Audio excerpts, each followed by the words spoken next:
All right, in 5, 4, 3, 2, 1. What's up, everybody? Welcome to another episode of the Genius Brain Podcast. We got a very special guest today. I actually been trying to get you on for a minute. I just haven't hit you up. Okay. It's because I always see you're busy with, first of all, you like building cars and shit. You got Fight Academy. But we got Savant Young here, former pro fighter, also owner and coach at Fight Academy Pasadena, which is the first spot that I trained at 2 years ago. Yes, sir.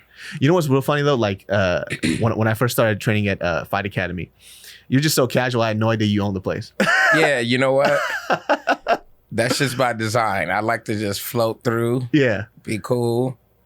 Humble with everybody. And then I've had people ask me, hey, who's the owner here? And I'm like, you're looking at him and shit.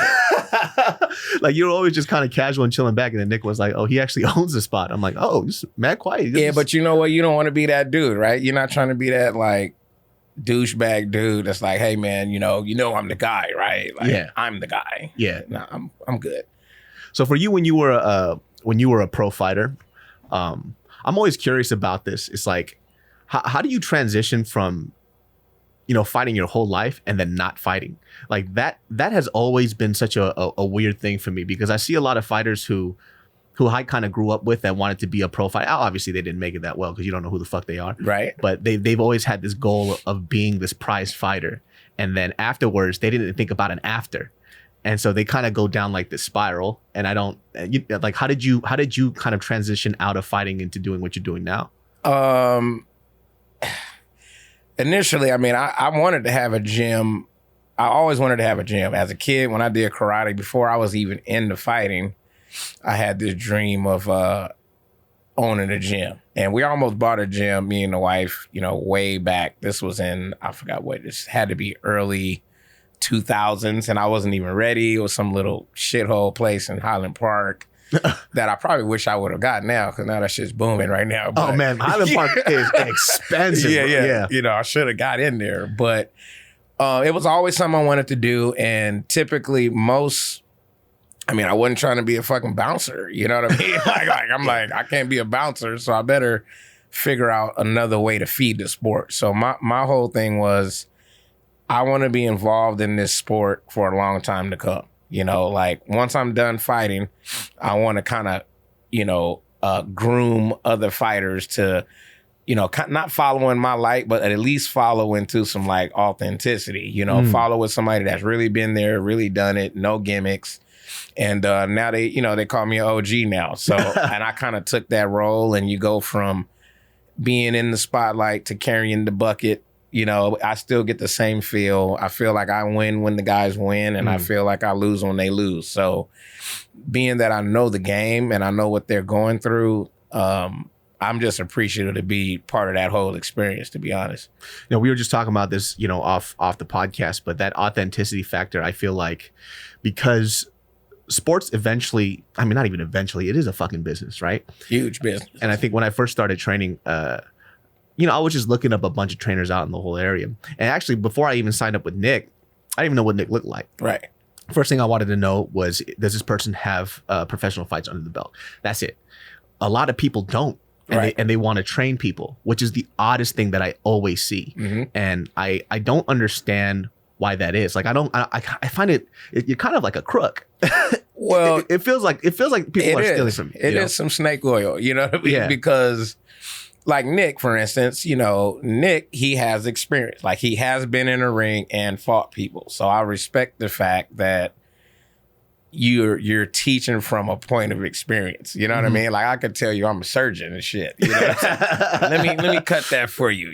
You know what I mean? And so work on this apple first. Let me see what you do with this first real quick. Yeah, there's just a lot of that going on. And people are taking advantage of it because there's a lot of new people to the sport, like new people that are getting into it. They look on TV, they go Google whatever, and then they figure like, oh, this guy looks like he know what he's doing because he, says he does, or post some pictures in the ring with somebody, but you don't ever see actual fight footage or any type of like write-ups. You got to find something. And Google is powerful, man. You can find the fake quick. That's the weird thing. So there was a guy that I wanted to train with first. Before I wanted to go into kickboxing, I just wanted to do strict boxing at first, because when you first saw me, I was like 270 pounds. Yeah, man. Congrats to you too, man. I got to give you a props. Hey, man. You've been grinding. I thought you was going to quit already. You know? I'm gonna tell you on the air, man. I respect your game now. Yo, when I first started, I did feel like quitting. It was hard. Yeah, I think it was difficult because I did taekwondo when I was younger, right? And then I just haven't thrown a kick since ever. Mm-hmm. And even though I was a big dude, I could still throw a heel kick. So I was like, oh, maybe I'll be able to do this stuff. But then it was, point sparring versus actual sparring are two different things. They don't feel the same at Night all. And day. Right? Because it's repetitive. There's no like stop and call for points, right? It's like the ass whooping just continues and it just keeps going. And then you're like, okay, that was actually one of my biggest problems when we first started. Nick would say like, it's like, cool, you hit me. Why'd you stop? Right. It's because I'm so used to point sparring. Yeah. It's like once you tag somebody, it's like, all right, time out. Let's get some tea real quick. And then you know what though? There's some good to that. Cause I started out doing Shotokan karate. So I used to do all these like Ed Parker's tournaments, Kempo tournaments. And the good thing about the point fighting is it taught you how to go for clean shots. You know what I mean? Yeah. It taught you how to set up things. It had to be clean. It couldn't be just throwing whatever. It had to be solid. So it kind of taught me that. That was the one good thing I took from it, until I ran into somebody that actually was a kickboxer, and I tried that and just got touched up, and I was just like, it was weird and shit. So then I knew, like, man, I got to learn how to actually do continuous fighting instead of the point fighting. And then I just started searching for that, man, and I knew that was like the full form of fighting was like, till one of us says, we don't want no more. What was the point where you decided that you wanted to be a professional fighter? Because I think a lot of people feel like they can until they, get on a mat and they get their ass whooped. I mean, for me, I had a dream of it. I mean, I watched, like most of the guys my age, we all watched the early UFCs. I was a big fan of Pancrase in Japan. Oh, yeah. And Shudo. We used to go rent VHS tapes of Shudo and Pancrase and watch all these videos thinking like, man, this is dope. And I was in high school, and we literally would get videos, get books. We would go out in the backyard and try to practice what we saw. We were literally trying to learn from books. They had pictures of sequences and shit. We would try. You had like those ancient Chinese scrolls. Oh my God, it was crazy. With the fucking handout. It was hilarious. No, on the real, dude. There was a time, my wife could confirm this. There was a time that I used to just legit wear the Kung Fu gi outside and shit. On the real. Like, that was my thing. Like, that was way back. You remember that shit? Yeah. With the little slippers and everything. That's fucking tight. Jim Kelly style. On the real, man. But nah, man, this game is I love it, man. This is a part of me. The fighting came up. I just didn't want to work no more, man. I went to camp. The day that I made the transition was I was in camp in Big Bear with Quentin Rampage Jackson, Josh Barnett, Tito Ortiz. Damn, dude. I was in camp with these dudes for a few weeks, and they were making good money, right? I was just living this life with them. I was, we had a shift there. We had coaches getting up in the morning, making us go run, come home. Food was made. Here's all your supplements. Here's this. And I had took a leave of absence from my actual job that I was doing in post-production at the time, and went to this camp. So I went to this camp with these guys, and literally maybe a couple weeks into being there, I called my job and told them, you know what? I'm not coming back. Because I saw how they were living.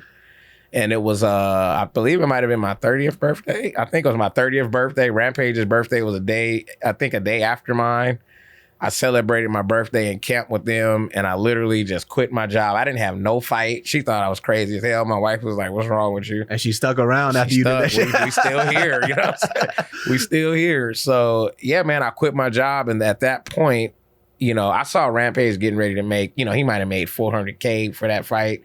when he fought against Matt Lindland here. Man, that's how much they used to make back. That's crazy. Yeah, he made some decent coin back. Rampage made decent money back then. I ain't gonna lie. And I saw that happen, and I saw the work that was being put in, and I was doing the same work. I'm like, man, I'm running the same hills. I'm doing the same sparring rounds. I'm doing this with you guys. So I wanted to just take a shot at it myself, man. And literally, it was probably best decision for me, because I know if I didn't do that, then I probably wouldn't be doing this shit right now. So who kind of mentored you at that point then? Because I feel like it's kind of hard to jump into something without somebody really guiding you and kind of helping you out in that kind of sense. I had a few different mentors. You know, coming up, I had the person that introduced me to the sport actually was a guy named Joe Charles. And Joe Charles fought in UFC like 1 through 4. Okay. This guy kind of took me under his wing, you know, and brought me up. And then I went and trained. I used to train with all the Armenians out in Hollywood under Gokor Savician. So I trained with a lot of good guys. The last coach, though, who I was in Big Bear with is, you know, my current coach now. I call him a brother of mine, a coach of mine. His name is Antonio McKee. Whose son is AJ McKee. That's in Bellator. Yeah. That's my brother, you know, and like AJ is like a nephew to me. So we became really tight. And he was the guy that always thought like, you know, an in-shape savant that comes ready to go can beat anybody in the game. So he would always feed me that and tell me what I need to do. And, you know, he'd try to drag me to church and shit. You know what I mean? He was that guy, you know. So I knew he had my best interest in mind. So if I had to like single it out to one person that gave me that drive, it would definitely be McKee. You know, it's interesting because I always wonder too, you know, maybe you can give some perspective on this. It's like, I feel like sometimes like MMA reminds me of basketball in the sense of there's a lot of players that I follow in basketball, and there's a lot of people that I follow in MMA. And I feel like a lot of fighters kind of have all the pieces to be very successful, but it's just like a game of like inches, right? It's because it's hard to say when I look at somebody who's in the UFC and then somebody says that guy's trash, but it's like for example, there's a fighter that I really, really fucking like. Okay. And you know, I might like him. Who is it? It's Kevin Lee. Okay. I love Kevin. I think Kevin Lee can have a belt. Yeah. Right? There's a lot of people who disagree with that. This is a good one to put into that perspective, actually. Kevin Lee. Because they see him lose a couple of times. Right. But every time I seen him lose, he had like championship material. Yes. Right. It's just, you know, during the time when he was losing, he didn't have a coach. He didn't have a focus. Right. And he was a little too much in his head. I think the in your head part for most of us fighters, you know, we got issues, man. Most guys that are fighters, a lot of them got father issues or some sort of like no male figure. So the fighting becomes your thing, right? And you're like revered by people. So you want to do it and you don't, you know what I mean? You get into this like, I love this, but fuck, I got to fight, but I'm making money doing this. Yeah. My people love me. I got all this fame and whatnot.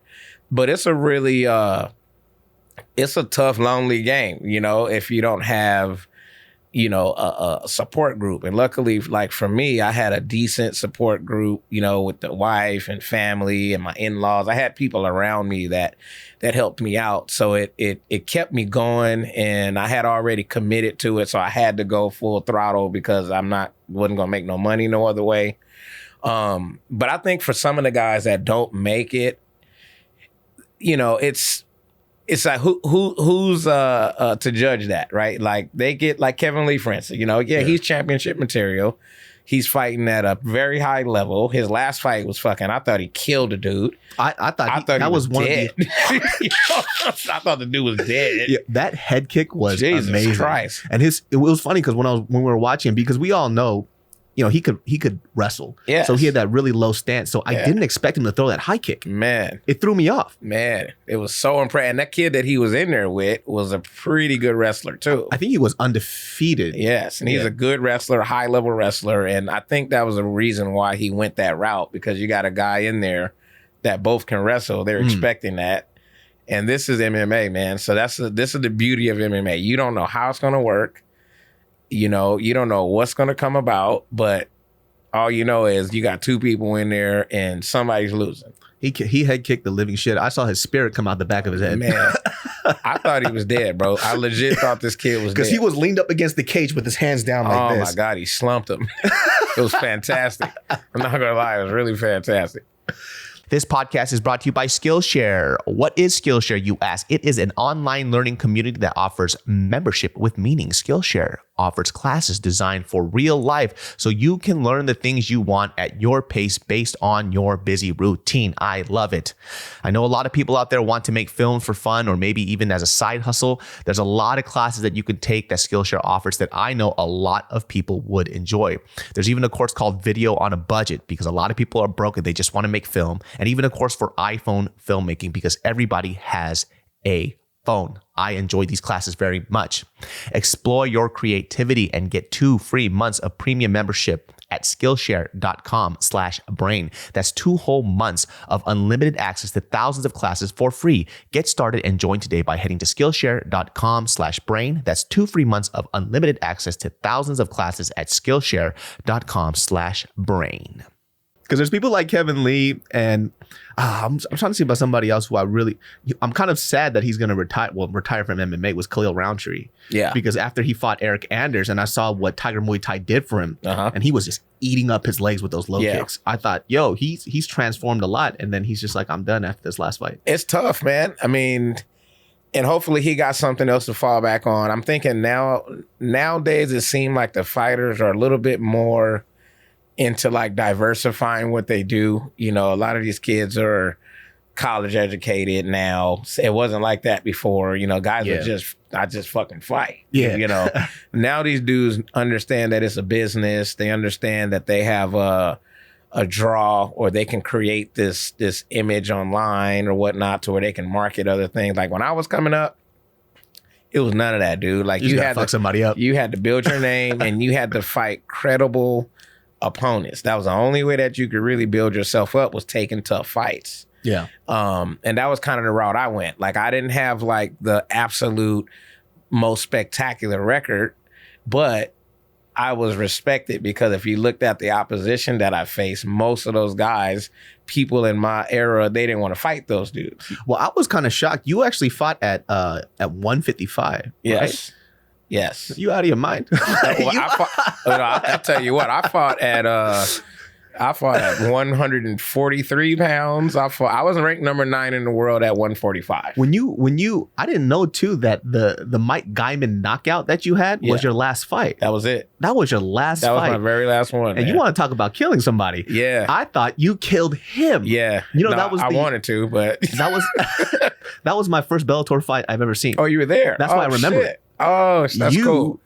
Knocked the living fucking shit out of him. It was a lot of emotion riding on that one, man. I had, recently lost my mom before that fight. Shit. And I was kind of, I was just on one. I was in a little tailspin for a minute. So they reached out to me and was like, I needed something at the time. And they hit me up asking me if I wanted to fight here at home. And I was like, I'm with that, Yeah. And they offered me Mike Guyman. I knew they were trying to build Mike Guyman up. And I thought, man, I'll dust Mike Guyman off, dude. Like, let me get that one. So I actually had a 3-fight deal with them. But I told myself and I told my family this would be the last one going into it. And I just walked away from the contract on a win. And I purely did that last fight just to kind of like vindicate myself, you know what I mean? I just had to feel like I was on top one more time. And Mike Guyman's a big dude. He was like 6'1", maybe. No, he's a lot bigger than me. He's a big dude. Yeah, it was a lot. I was really, I was a big underdog on that one, man. And he was bumping his gum a little bit, in interviews and stuff like that. Was a little heat going into that fight? It was a little bit, man. They tried to snake me on one interview where, we're talking on the interview or whatnot. And then like, he's on the phone too while they're asking me questions about him and shit. They're like, oh, by the way, Mike's on the phone now. I'm like, oh, they're trying to set some shit up. Yeah, I'm like, okay, well, I said it. You know, that's what I'm gonna do. So it was a big win, man. It was a good fight. I was actually losing the fight. I lost the whole first round. And we kind of knew that was gonna be the case, that he was gonna come out, go hard for a first round, and then he'd probably gas because of the weight cut. And he kind of jumped in really awkward into your head. He did. And then he got cracked. He did. And then you just add a little sugar to that. Yeah, man. That was like that extra, like, I told you, bruh. What was he saying? What was he saying prior to you guys fighting? That I just never fought at that level. Oh. He's been in the UFC. And I'm like, man, I've broken to the top 10. I went and I've beat some very formidable opponents. And here's the thing about me, win or lose, you're not going to fight me twice. I always tell people that. Like, you could beat me, but I'll guarantee you won't say run it back. You know what I mean? Yeah. And he was one of those guys, and that was like, that retired him. That was it. They actually put I was on the Netflix thing came out called The Hurt Business. They were talking about that whole deal and that whole fight. And what was that documentary about? It was actually about the injuries in the sport. You would be highlighted. Yeah. I heard that fool's brain fluid leaked out of his head. Yeah, they made me out to be a fucking villain. They didn't even call me and ask me about the shit. That was the cold part. Oh, really? They could have called and asked me. I could have told them that I felt terrible, because I did feel terrible. My family know I felt really nobody bad. feels great about that shit. Nah, once it was over, I was like, fuck, because he had to actually go to surgery from the arena. Like, we got to take you in right now to go fix some shit. And once I saw the documentary, I thought, man, they really played me out to be the bad guy. Yeah. And didn't give me no chance to like talk about it and say how I felt, because I did feel bad about it. And, my family felt bad about it. They're like, hey, man, we don't want to see that happen to you, so I think you should retire. That was my mother-in-law. She said, I love this. She hated it at first, but she became one of my biggest fans. Yeah. She couldn't stand it at first. And after that fight, she said, I just don't want to see that shit happen to you.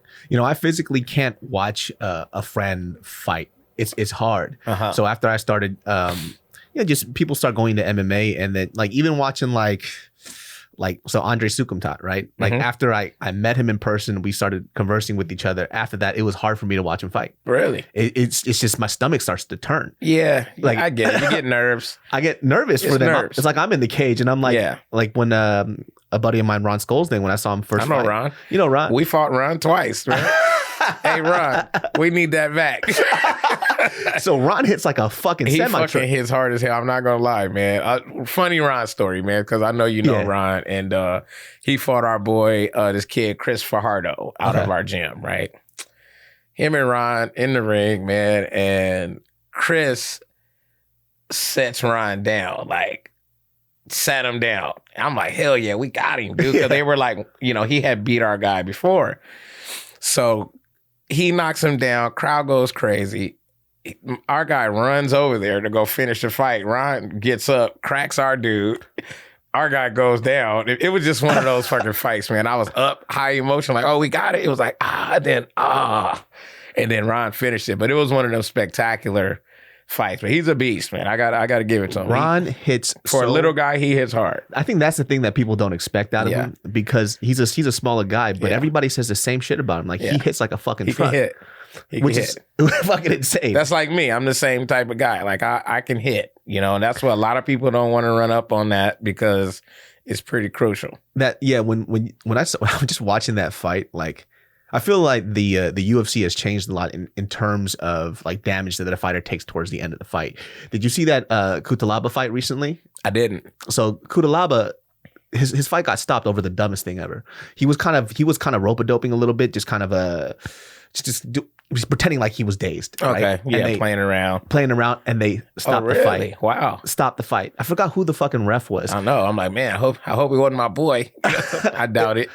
Herb Dean, it's not Herb Dean. No, Herb Dean would never do that shit. Right, Herb Dean. He's one of the best refs in the game. Hell yeah. But it was literally the dumbest thing I've ever seen, and I've never seen it like. I think it's becoming more and more like this, where I think they're trying, because the company's getting bigger. I think it becomes a little more serious when people get more seriously hurt. Yeah. So he was just kind of like in and out. Yeah. But he got head kicked from what I remember, and then he got a little dazed. He was still on his feet, but he was still exchanging. Right. And then there was a couple more head kicks, but he blocked all of them. A lot of these hits were missed, and then he was kind of just pretending a little bit, just throwing a little haymakers, and they just stopped the fight, and everybody was like, "What the fuck? Like, what's going on?" Yeah, it happens, man. I mean, at the end of the day, coaches tell the athletes, "Look, don't let them steal it from you." I tell the guys, if you're gonna lose, go out on your sword. If you want to win, go win, because that's what this is in the sport. Like, that nobody's going to give it to you. You got two people in there, you know, fighting for the same thing. And in most cases, what people don't know about this sport is, in terms of the money, let's just say, you know, you're getting paid $50,000 to show up and fight, then you're going to make another $50,000 if you win. So they always dangle that little carrot in the front. So sometimes, you know, you get those guys that go in there and get after it because they're like, hey, if I lose here, that's a $50,000 loss. You know what I mean? Like, you're still getting paid, but they always kind of they incentivize it, like how the UFC do with the fight of the nights now, the knockout of the night. So they're trying to make for action. You know, they're really trying to push the action, push the KOs, push the submissions, which I like, you know.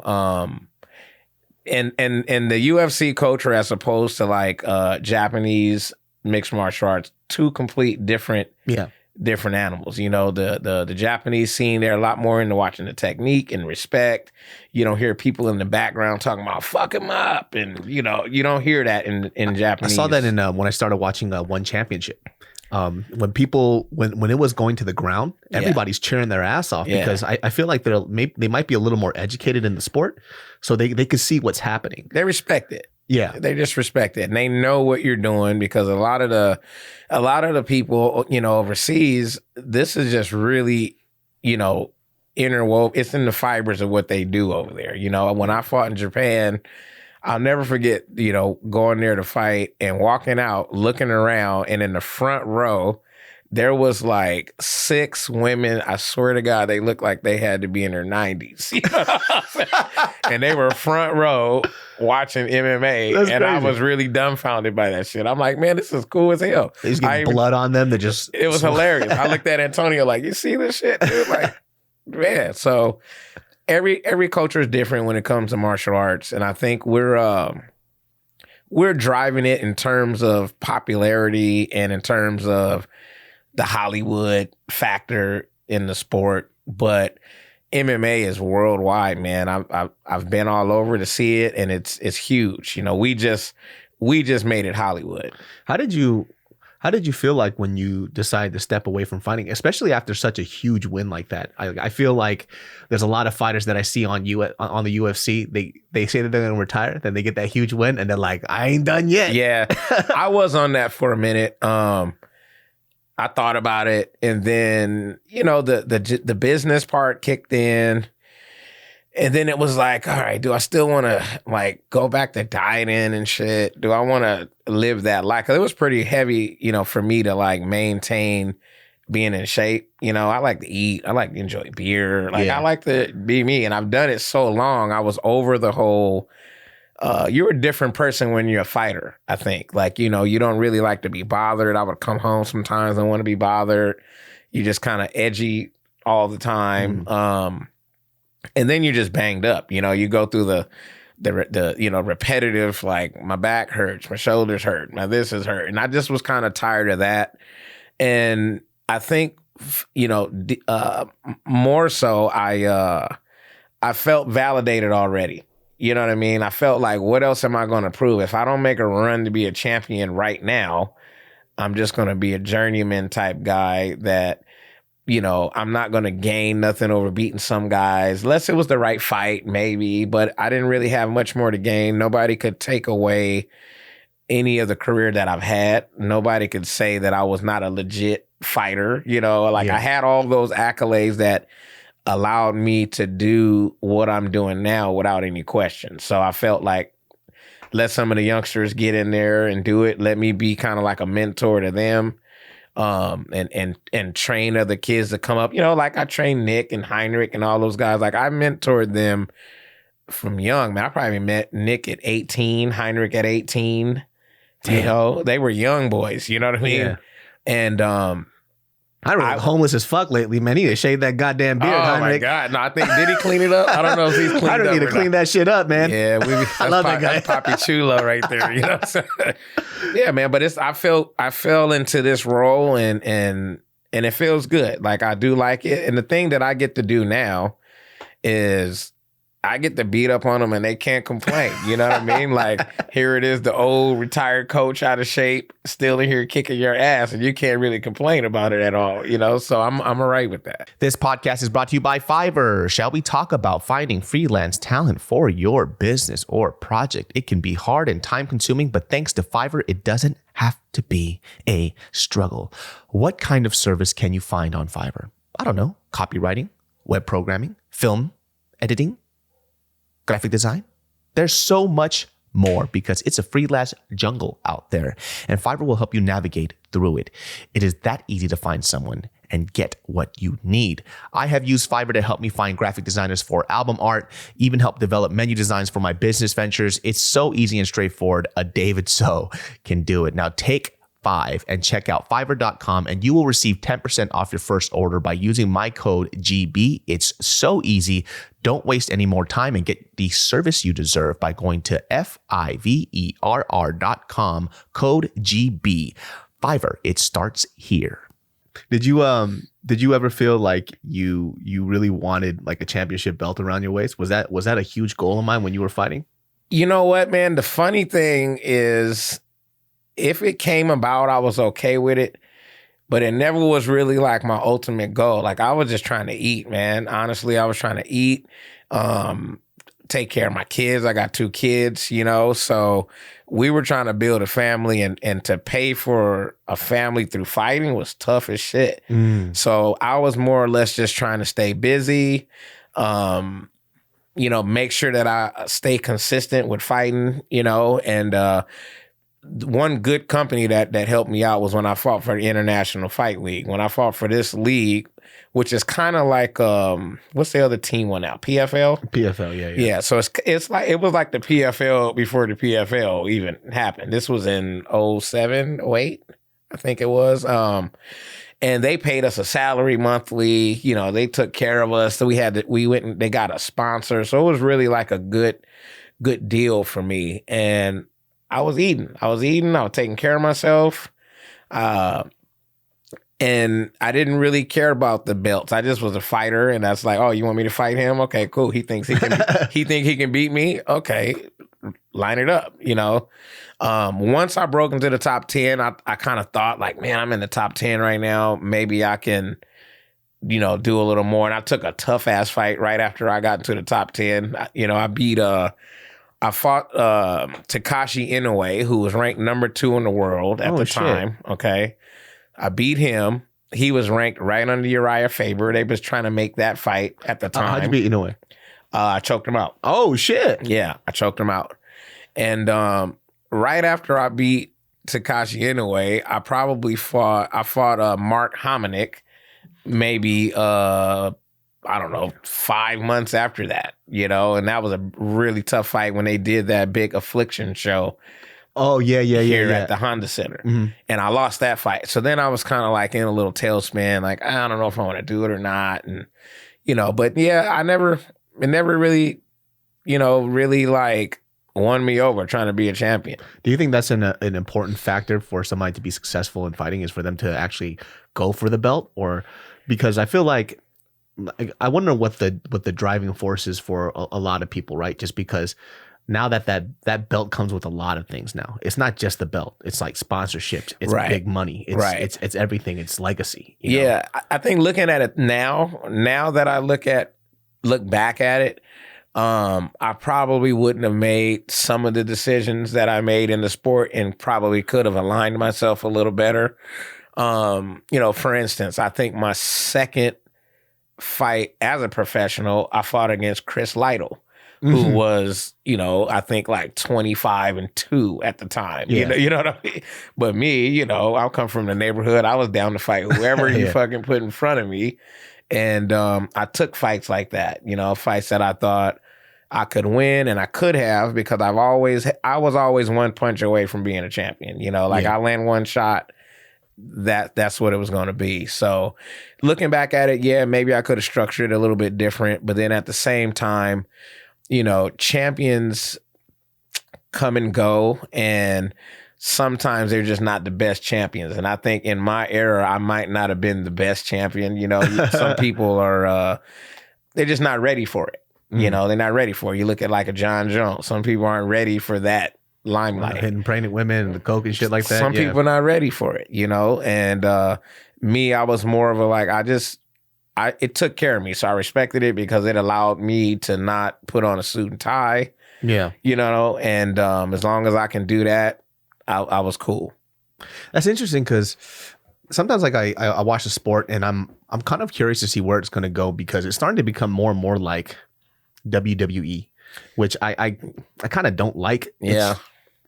I mean Dana White's doing a good job of creating like these super fights, which is really cool. Like this upcoming weekend where we have Zhang the I fucking love her. She's a beast. I don't know her name fully, but she's the shit. I should know her name, but I keep fucking it up though. Hey, she's the shit though. I think she's finna whoop Johanna's ass. That's what I think.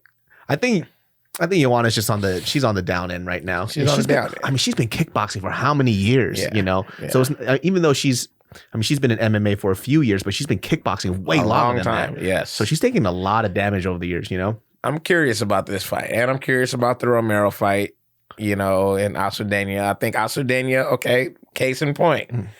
We got Alcindena right now who's like, oh, I'm renting Porsches for every day of my training camp. I'm pulling up in a new car and I'm doing this and that. And I get it. Part of that's cool.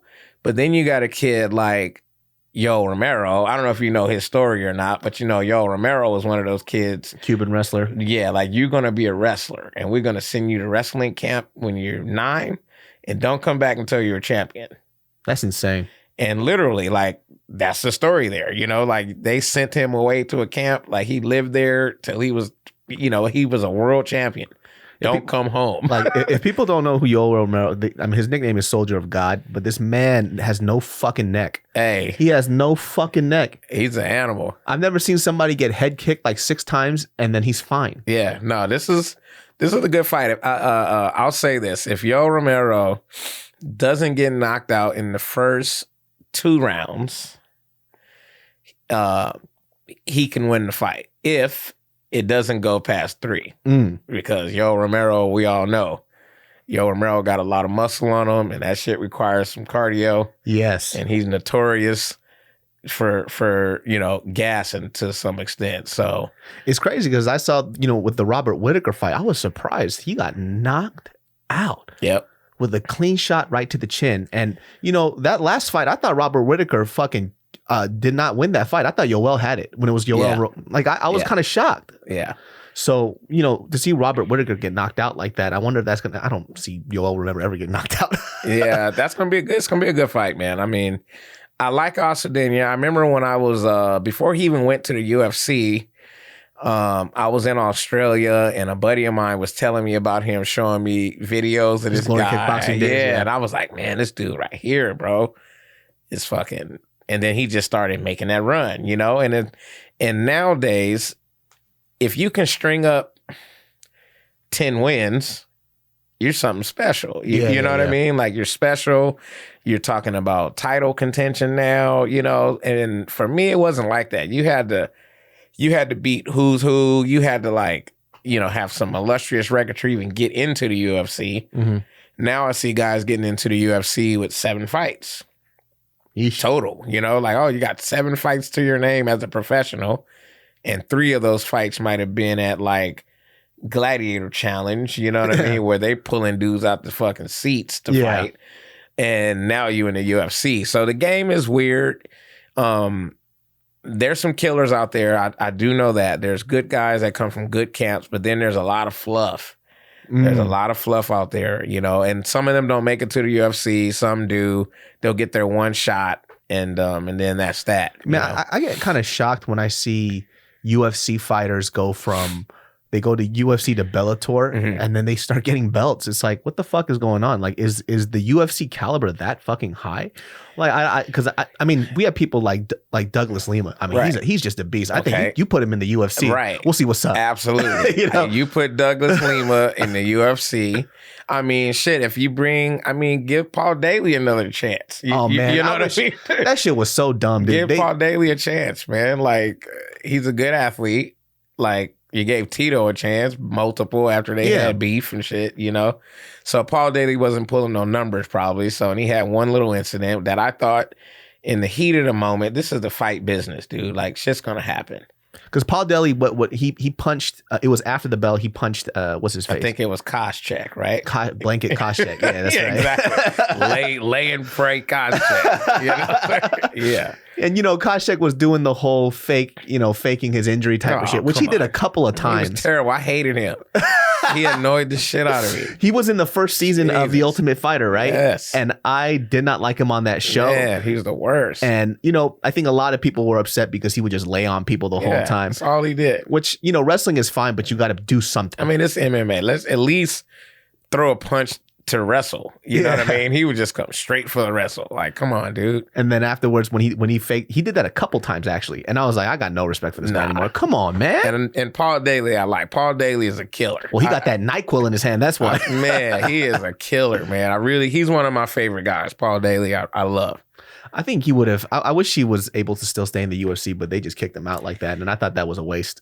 But you know what? I think what the UFC does well is they know how to pick fights. They know how to match the right people together. If they don't like you, for instance, okay, let's say you come from Bellator or you come from ONE FC, and you're whatever you are there, and they don't like you, they will purposely bring you to the UFC just to see you get beat up.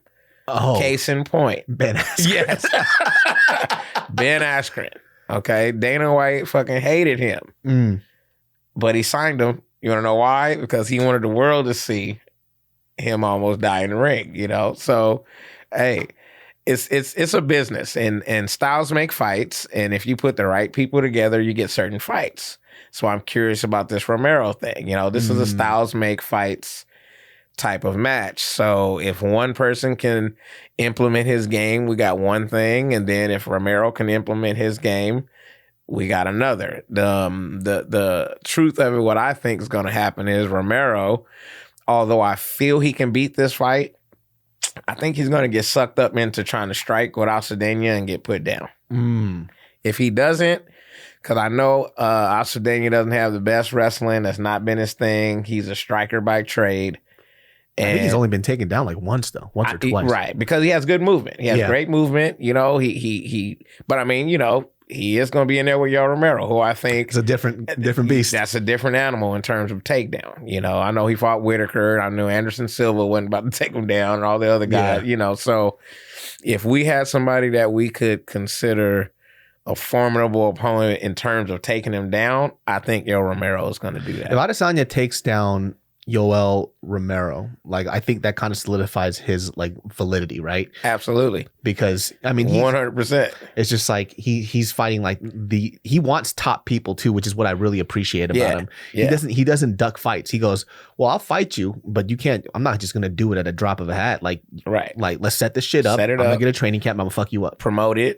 You know, get the little UFC embedded. You know, do the whole little hype show, because he knows who he wants. He wants after Romero, he wants to go against Paulo Costa. Okay, which that motherfucker, if he's not on gear or roids at all, I don't know what the fuck is in the water. Because he is an animal. He don't look human at all. Yeah, you know, man, the sport has evolved though. Honestly, the sport, just like any other sport, you look at, you know, athletes. You look at bodybuilders back in the day, you look at them now, you look at the sport itself, you know, we had BMX, now we got X Game, you had boxing, you know, and wrestling, now we got MMA. So the sports just progress. And then you got kids that are younger and younger that are setting out to do this as a profession. So when you get that, you got these crazy ass parents that are elitists. You know, I'm going to put my son to go train in this. He's going to wrestle. We're going to just take him out of school and homeschool him. Like, I know parents that do that with kids. Like, we're going to take our kids out of school because they're going to be jiu-jitsu champions. And I'm like, man, you just really, you know, are structuring your kid's life. I was almost one of them. I was trying to do that with my son. You know, like, you're going to be a boxer. We're just going to go on this run. And it wasn't really what he wanted to do, but I had it in my eyes. This is what you're going to do. So these kids now, physically, they're tougher. they're getting high level training that has evolved over the years, you know, whether it be wrestling, jiu-jitsu, Muay Thai, you know, done with the days of the like courage and respect, honor, karate gym. These kids is in here like, bro, I'll fuck you up, man. We're not playing that no more. So that the game's changed. Like, I'm curious to see where this sport would be at in the next 15 years. Like, what type of athletes are going to be out there? I mean, the athletes that are out right now just blow my fucking mind too. Just somebody like Mighty Mouse. Like, he doesn't make any sense at all. I mean, where's the hole in his game? Right. Like, what hole does he have in his fucking game? Right. When he got traded off to 1FC, I was sad. But you know what? I thought that was the place for him. It's a better look for. I mean, they have more people in his weight class that he could. It's a way better look for him. And they're giving him some trouble over there too. And it's not easy fights. No, those dudes are tough out there, bro. Not easy fights. You got all these kids coming from Thailand. You know, you got some real strikers in 1FC.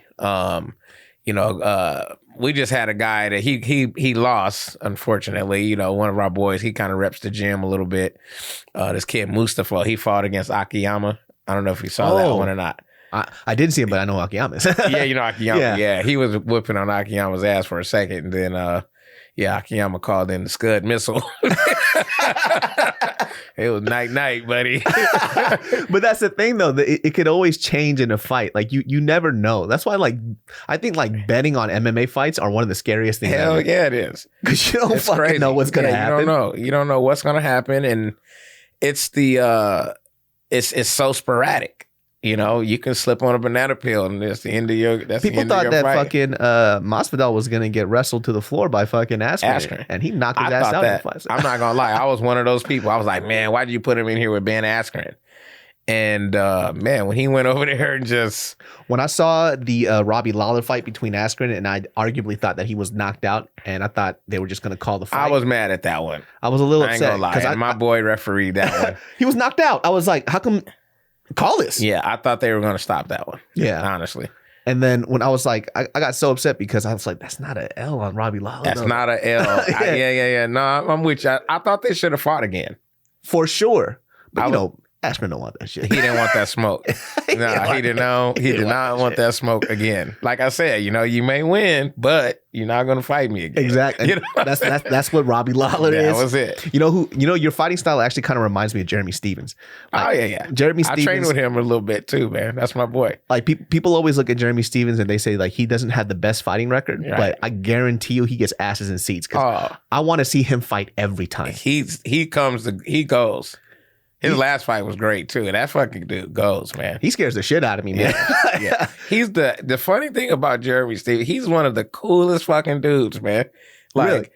Cool. Like, sit down and chop it up with you, man. Ask about the fam. Just cool. Want to buy your lunch. Like, cool dude, man. You wouldn't think he is such a killer like he is. Like, you would just think he's that dude, right? Like, oh man, don't talk to him. Don't do that with Jeremy Stevens. He's like way cool though. I would never see that because when he's in that cage, he looks like a serial killer. Yeah, no, he's crazy as shit. Yeah, when he fought Aldo and he lost because of that body shot, he was doing well. Yes. He was piecing up Aldo pretty hard. He really was. And it's just that. First of all, Aldo's hands are the size of my face. Oh, why the fuck is his hand so? He looks like Mickey Mouse. Hey, he looked pretty damn good his last fight too. I gotta say. I didn't think he lost that one too. I was upset. I was upset. I don't think a single person was happy with that. I was upset. There's been a lot of fucking weird calls. Like, I don't understand what's going on in the UFC right now. Well, it depends on where you fight. When you go to like Texas, for instance, you got boxing refs that are doing MMA, and a lot of these dudes don't like MMA. I remember fighting in Texas, hearing them say, man, how come they on the ground so long? How come they're doing this? Why are they always wrestling? Why don't they just get up and fight?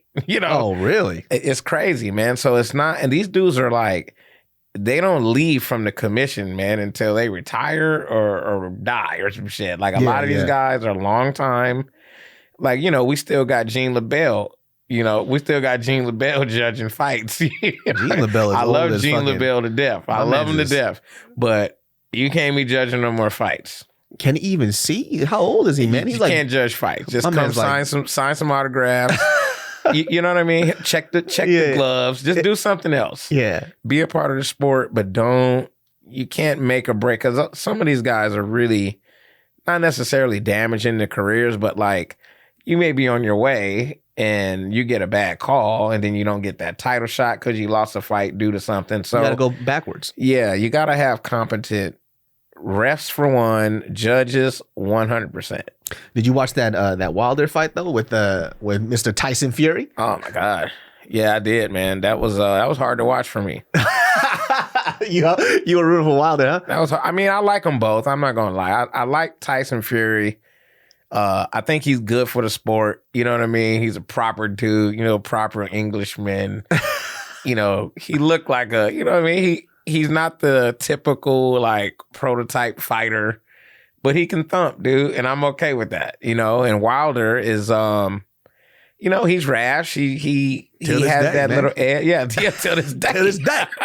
I love that about him, you know, and he's a killer. I mean, you've seen his record. 40 KOs. Every fight by KO. That's KO. crazy. Like, who has that kind of record? You Insane. know? So I was a little surprised by the fight. And then, you know, all the hype afterwards, all the conspiracy theories that are out. So now they're talking about Tyson's gloves. You know, I don't know if you've seen that one. They were saying... Oh, that was from the first match, though, right? No, they said in both. That somebody else... That he was throwing that flicker jab with the loose glove? Saying that the padding was out or some shit. It's always something. You know, and then, of course, Wilder talking about... I actually agree with Wilder on the fucking Transformer suit. Yeah, what the fuck was that about? What the fuck was he doing, dude? I'm like, you didn't... Man, it was terrible. Well, I thought it was... I mean, first of all, I heard about this from somebody else, but they said that on the Joe Rogan podcast, he says that he trains with the 45-pound vest, and and it feels like nothing to him. Oh, no, so, he was lying like... So when he said that, it's like, yo, you already put it out publicly that 45 pounds is nothing. It's like a grain of rice. Yeah. And so you got that shit, and then you come out looking like, I don't know, bejeweled Black Panther. I don't know what he was doing. I don't know what the hell he was doing. I was mad at him, bro. Yeah. You know what the funny thing is when I see fighters do that, it's like, yo, just wait till you lose and that fucking suit look mad goofy. Exactly. So when I watched the walkout, I thought, man, Tyson is being carried to the ring. He's not wasting a fucking drop of energy. Smart man. I said, he's just floating to the ring right now. And then I watched this jackass walk out with this suit on, dude. And I'm going, man, what is this suit you wearing? You know, and I didn't know if it was heavy or what. Damn near 50 pounds. But Tyson's in the ring this whole time, chilling, loosening up, getting ready, talking to his coaches, getting instruction. You know what I mean? He's already kind of doing his little ring walk. And, you know, Wilder just had to jump in, unsuit, let's go. Oh, and that's what we got. That's what we got. I mean, what was his coaches thinking, though? I mean, I think about that because, I mean, I don't know about the coaching side, but I feel like if I was in somebody's corner and I said, hey, get that fucking suit off, you know, it's 50 fucking pounds, and warm up properly because this is about to be the fight of your life. You're fighting to defend your belt. I'll tell you what, if I was his coach, he wouldn't have wore that shit, period. Yeah. I would have like, cut all the gimmicks. You're the champion. Okay. You haven't lost. Don't just go in there and do your job. That's it. Like, fuck the little hype show. Like, I know he does it every fight, but like, be like Mike Tyson, man. Mike Tyson used to walk out with the towel over his head, man, ready to kill somebody. Mike Tyson was, man, because I wasn't into boxing at the time, so everything I've seen of Tyson was after he retired. Oh, my God. I didn't get to live a lot of his fights. I lived that, man. It was such a great time. And then sometime it wasn't because it was only like 40 seconds and we had a house full of people and shit. Yo, I heard people I forgot which fight it was, but it was like a 10-second fight and people were pissed because they paid so much money. Pissed. But what did you expect from Tyson? Tyson was going to knock people out. I think what I loved about Tyson from when I saw later on was because when I watch people like Wilder, and Wilder, he's a knockout artist, right? Right. But sometimes I don't like watching him box because his shit's ugly as fuck. It's ugly, man. I got to agree. His shit is trash. He lands one, it's over. But exactly, and that's what he's really counting on because he has that really quick 1-2. And so when I see it up until the point before he knocks somebody out, it's very unentertaining because I'm not seeing any art to it, right? No art. But it's not like when you see Lomachenko fight, right? You see Lomachenko fight, you're excited. You're like, okay, this is good. Yeah. This is another good boxer that I like. That he just took a loss to this kid. I forgot his name, but I wanted to see him fight Lomachenko, and there's this kid named Tevin Farmer. Oh. Wait, Tevin Farmer, who'd he fight? I can't remember the kid's name, but I heard he lost a decision to a local kid, some kid from like Whittier or something like that. And man, I can't remember his fucking name. But Tevin Farmer is another one of my favorite boxers, like because he has that slickness about him. He reminds me of like a Pernell Whitaker. You know, just has that game. And I wanted to see him either fight Lomachenko or like a Gervonta Davis. I wanted to see those matchups, but he lost. So, you know, now he's going to have to work his way back up the ladder, you know. And you also got people like Devin Haney that's coming up too. And Devin Haney's interesting, man. Yes. Like, how I describe Devin Haney from what I've seen, like just from like, I've seen like maybe 3 of his fights. He has like that Mayweather defense, but he hits like a Russian dude. But he hits. Yeah. Like a Russian guy. Yeah, no, he can put you down. Yeah, at 100%. So there's some good fights out there, man. And boxing is starting to come around the corner. MMA, to me, you know, I think is the pinnacle of fight sport because you see it all. You see the wrestling, you see the ground and pound. But if you wanted to, well, leg kicks just open up everything. Complete different game. You got 4 limbs to worry about. You know, that's the hard part. And the thing that's tougher than both of those, and a lot of people don't realize this, and that's kickboxing. Kickboxing is tougher than MMA. Kickboxing is a more brutal sport than MMA is. Like, I enjoy MMA, but we have our outs. Yeah. You know, we have our like, oh man, he's kicking my ass, I'm going to take him down. You know what I mean? Hold him down a little bit. I'm about to do the Josh Koch check on this dude. You know what I'm saying? Like, I have to. And that's part of MMA. Yeah. Kickboxing, you're going to take that fade, bro. Like, you're going to take that fade. You're tired. They're not going to, you know, they don't just stop the fights. You get put down, then they stop the fight. So, and I've noticed, I've been in Europe watching kickboxing in like Eastern Europe. Some of these other countries, they can't stand MMA. They really don't like MMA. I was in Romania for some kickboxing. And they found out that we were MMA guys. And they're like, oh, you know, they kind of laughed at us like, MMA guys, oh, you guys aren't tough. And I was like, damn, they just kind of shitting on our shit, you know? And I watched the fights and I'm going, damn, you know, I don't know if I would want to stay in there and take that type of an ass whooping without having any options. That's because it's like that Dutch kickboxing style too. Like Dutch when they spar, it's like you would have thought the guy raped his mother or something. It's like, bro, that's your friend. It's not like Muay Thai. It's a different ball game. Dutch kickboxing is a different ball game. That's kind of like my style of kickboxing that I like. And it's go. It's go. It's no elbows or nothing. It's like we're going to punch, kick, and knee. It's insane. When I saw how hard they spar, man, that was something else. And that's just drilling, really. You know, like back and forth, full power kicks, full power punches. You know, especially the guys from like Mike's Gym. I don't know if you heard of Mike's Gym. Mm-hmm. That's a gym out in, you know, they're out in Amsterdam.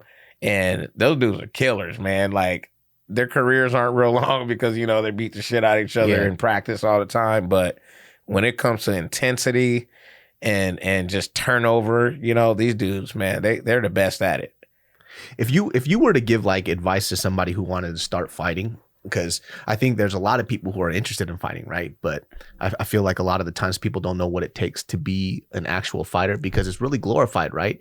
And we see a lot of people who are now doing the whole, you know, the flashy shit, right? You got your Colby Covingtons, you know, even Adesanya, he's very flashy with the shit, but he has the pedigree to back it up. Right. I guess, like, what would be your advice to somebody who wants to be a pro fighter? Like, what would they start? What would they do? Well, I honestly think in today's era of fighting, where we're at now, fighters are already being groomed young. You got kids that are going from like Sage Northcutt.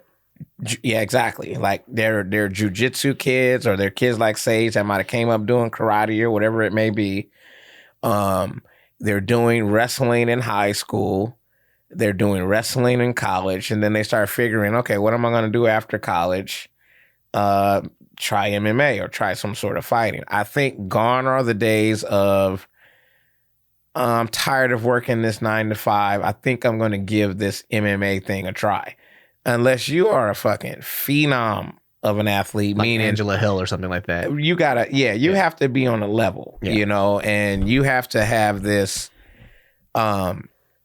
athleticism. And I think it's different for women. I think the door is still open for women to just say, hey, I want to be a fighter, and they may be able to put 5 years into training and may be able to make a run. But I think on the male side of it, if you're not a kid that has some sort of aspiration to be a fighter, it's going to be hard pressed for you to make it far. So, I say, depending on how far you want to go, you may be like a lower level fighter. Yeah. You know what I mean? Like, I'm not trying to crush nobody's dreams or nothing. Because, it's just kind of put the perspective in there. Yeah, just to put it on what level you want to do it at. And for me, I got a lot of people that come into the gym that want to fight. And I always tell myself, I am not the one to deny anybody from their goal of fighting. So I'm realistic with them right out the gate. Case in point, Heinrich. I remember Heinrich came to me at 18 years old and said, hey, I want to be a pro fighter. No experience. I said, you know what? Honestly, man, it's probably going to be about 5 years, 6 years before you get a check for fighting. Jesus. He said he was with it, and that's why I love him to death. He was with it. He took all the bumps and bruises, all the training. He was really good as an amateur. He fought for like a state championship. We went in there and he got fucking head kicked in 30 seconds and we lost that. Damn. We were driving back home from San Jose. It was okay though. Funny story. It was a crazy story, that fight. These dudes were young and I had my own room and shit. So I'm kind of chilling like, man, Heinrich, you need to be resting, man. Get some rest. I go over there. These dudes in there. He wasn't, but they in there partying and shit, got a bong and shit in here. Damn. I'm like, man, this dude fighting for a title tomorrow. And you guys are all partying. He trying to sleep. So I had to go get him out of his room, bring him in there with me, man. And, and he lost the fight, but he had that drive to say, win or lose, I'm going to play the game. Yeah. And not everybody has that. Not everybody has that ability to show up after you lose. Like, everybody's cool when they win. You see the dude that win in the gym next day, right? Pull up, he's good, he's getting all his little... Honestly, that'd probably be me. Like, if I get one win, I'm quitting. I'm an undefeated fighter. Exactly. Right now, I have no fights. I'm undefeated. Undefeated, professional. But it's hard, man. Like, I went through that. I would lose fights and people would be like, oh, man, you lost. How'd you lose to him? Or, people, they're shitty. Yeah, man, they're real shitty. I've had my own family like that. Like, how'd you lose? And, and you let him beat you. I had a dude tell me, hey, man, I lost money on you. I said, really? Oh, okay. Shit. I got my ass beat. Thanks a lot. Yeah. You should have told me who you betting for. Like, what the fuck? What kind of question is that? Like, come on. Is that criticism kind of hard to take when you're a fighter? Is that? Nah, I mean, it's like anything now, like, everybody got an opinion. Everybody got an opinion. Everybody feels like you shoulda, woulda, or you shoulda did this, or it's always the armchair quarterback. Like, it's always somebody that has something to say. Because I'm not a fighter. I get annoyed about that shit. It's like like just training a little bit, and then somebody's like, hey, try this. It's like, why don't you come in and show me? Right. But you respect it, though. See, I mean, I've watched you start it. I've watched you come in. I watched you when you were just starting out on it. You literally saw me at the beginning. But I also, what I will say I seen you do is I seen you continue to try to get better. Like, I seen you work on your own. Like, I was sending you messages like, hey, man, do this or that, because I was seeing you trying to eat. So I'm like, man, we got to feed this dude because... It helped out a lot, though. I was like, got it. Poop. Well, I mean, I knew you were a lefty that switched. Yeah. You know what I mean? Like, I was like, oh, that's cool. He went righty, and I think that's cool. It's worked out better for you, down the line. So people just got to push those and feed people that want to do it. And I respect the fact that you're doing it because, for one, a lot of people just say they do it. Yeah. To a certain extent, but they never really are willing to, like, I'm not saying go be a fighter, but you've put on gloves, you've sparred, you've been hit, you've done it. You take the bumps and bruises and you keep doing it as a hobbyist.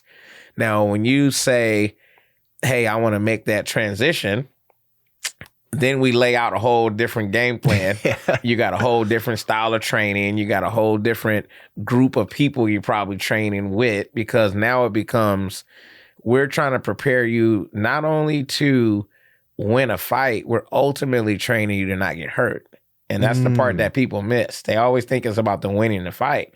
I'm like, the win comes from the work, but what you're trying to do is avoid getting hurt. Because I've seen many very bad injuries that people don't see in the game, and that's the part of it that, you don't want to wake up Monday like, man, this happened to me and I got my arm broke. I've seen dudes get their jaws broke, arm broke, orbitals broke, it's multiple fractures and you know what I mean? So it's a tough game, and it's glorified, but it's really brutal. And I think not everybody should do it just because they feel, they woke up one Monday thinking it's cool to do. I think it's very smart to kind of put that into perspective for people too, because, just to go back to that advice part, it's like, I think when people want to be a pro fighter, they don't understand the scope of what it is to be a pro fighter. They don't understand how difficult it is. One of the biggest reasons why I wanted to do like kickboxing and Muay Thai was because I wanted to understand the sport a little more. Right. And it actually made watching the UFC a lot more fun, because absolutely I could see shit now. what's going on. Yeah, because before I'm just like, I didn't know what was going on, and I'm just waiting for a knockout. Right. But now I see hand traps, I see setups. Yeah, you see setups. Yeah, you see head move. You see like, oh, okay, I think this round he's going to try this, You appreciate it more. Yeah, I just didn't want to be like a Stephen A. Smith, when he's just oh my God. Where he's like fucking punching dicks. And, man, he pissed me off with that. He pissed everybody off. Oh my God. He wouldn't apologize either. It's like, yo, when you don't know shit, just say you don't know shit. Yeah, it's okay. Yeah. It's okay to say you don't know it. He called Donald Cerrone a quitter. I was like, I've never heard anybody say that. Oh my God. I was mad, dude. I was like, you cannot come in here with that. 100%. It was so odd, because I was like, you literally sound like you've never watched the UFC ever. Cause man, I was pissed off at him. I was on some like, if I ever see him, I'm gonna be on TMZ. I'm about to run up on his ass.